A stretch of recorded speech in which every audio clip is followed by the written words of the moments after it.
पंतप्रधान नरेंद्र मोदींनी देशाला दिलेलं आश्वासन, देशाला दिलेलं वचन पूर्ण केलेलं आहे।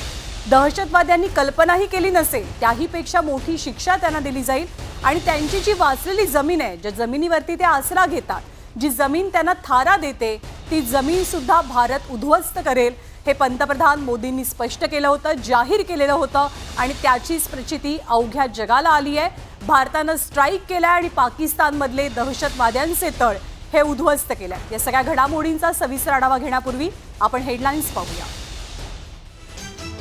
हेडलाईन्स प्रायोजक रामबंधू लोणचं मसाला, बेस्ट निवडा रामबंधू निवडा।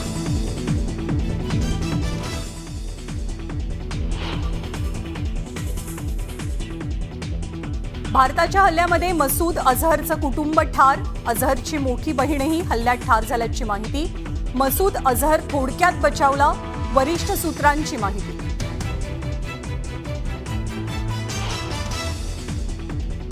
भारताच्या हल्ल्यामध्ये लष्कर-ए-तोयबाचे 2 कमांडर ठार, हाफिज अब्दुल मलिक, मुसिद्दीर या मोहरक्यांचा खात्मा।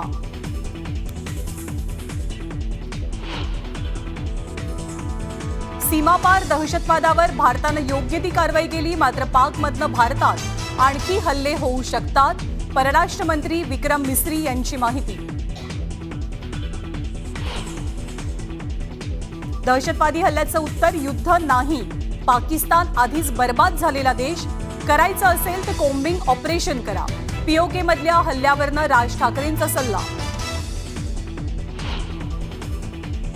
पहलगाम हल्ल्यानंतर बघ्याची भूमिका घेणं शक्य नव्हतं, पाकिस्तानची सीमा न ओलांडण्याची काळजी भारतानं घेतली, पीओके मध्ये भारतानं केलेल्या हल्ल्याविषयी शरद पवारांची प्रतिक्रिया।